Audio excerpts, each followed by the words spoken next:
आज मुझे आपण ओडिया घरर बहुत टेस्टी और सिंपल रेसिपी नहीं आसी जोटा कि आलू पोस्तक अल्प सामग्री रे तरकारी हो सुपर डेलीशियस सॉफ्ट आलू और पोस्त काजूर क्रीमी टेस्ट पूरा भात संगे जमीज स्पेशली बिना पेज रसुण तरकारी बहुत ही टेस्टी लगे। वीडियो को स्किप न करी पूरा संपूर्ण देखूँ। नमस्कार दर्शक बंधु आपण मानक इप्सितास किचन में अनेक अनेक स्वागत। तेज चलतु आउ डेरी न करी आज रेसिपी को स्टार्ट करवा।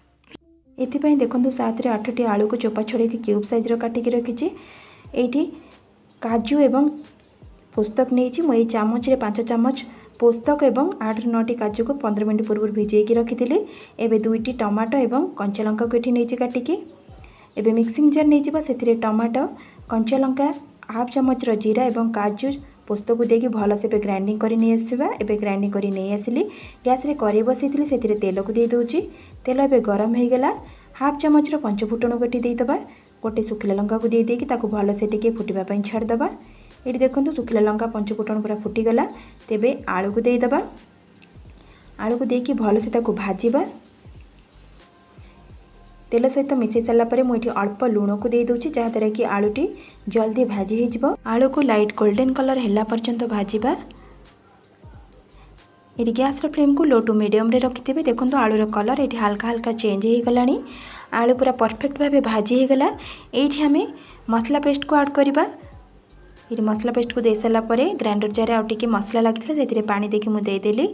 हाफ चामच हलदी गुंड को दे दूची। हाफ चामच काश्मीरी रेड चिली पाउडर को दूची। स्वाद अनुसार लुण को ये दे। काश्मीरी रेड चिली पाउडर ये ऑप्शनल अच्छे आपण मैंने जब पसंद न आपण मैंने स्किप करेंगे। एबे भल से मिसेकी 3 ରୁ 4 मिनिट पर्यंत टिके कषिबा। ये देखंतु मसला टिके ड्राए हो आसलानी आ टिके समय ताकू कषिदेबा। एबे देखंतु परफेक्ट भाव मसला टी कषि हो गला। ये पानी को ऐड करवा। ये मु मीडियम साइज बाउलटे पानी को देके आउ हाफ बाउल पानी दूची। ए बेसी ग्रेवी रहिबा नहीं। आपण मानू जदि अधिक ग्रेवी टिके दरकार थिबो आपण माने आउ हाफ बाउल पानी दे पारिबे। एबे दे देकी ताकू भल से मिसेकी 5 ରୁ 7 मिनिट पर्यंत कवर करदेबा मीडियम फ्लेम रे। ये परफेक्ट भाव 7 मिनिट हो गला। कवर को काढ़ी नेली। तरकारीर ग्रेवी देखंतु एतिकी ही रखिबे। एठी मु 2टी कंचा लंका को काटिकी रखिली ताकू दे दोची। मझिरु हाफ चामच गरम मसला एवं अल्प चीनी को दूची जहाँद्वारा कि तरकारीर टेस्ट पूरा बालांस होकर रहिबो बहुत टेस्टी भी लगे।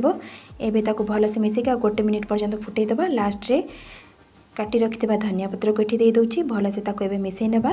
ताले आपण माने देखिले कंप्लीटली हमर आलू पोस्तक ये रेडी हो गला। देखा जी सिंपल लगुच खाइबा से डेलीशियस लगे। गरम भात सहित एटा बहुत ही बढ़िया लगे। जदि वीडियोटी आपण मानक पसंद लगी प्लीज गोटे लाइक करेंगे। ये पर्यंत मो चैनल को जदि सब्सक्राइब करने को भूली जाइए निश्चय सब्सक्राइब करेंगे। आपण मैंने जदि एमती ओडिया नुआ नुआ रेसिपी देखापी चाहूँगी ताले आपण मैंने मत कमेंट रे जनइबे। मुझे नहीं आसबि। रहुची नमस्कार।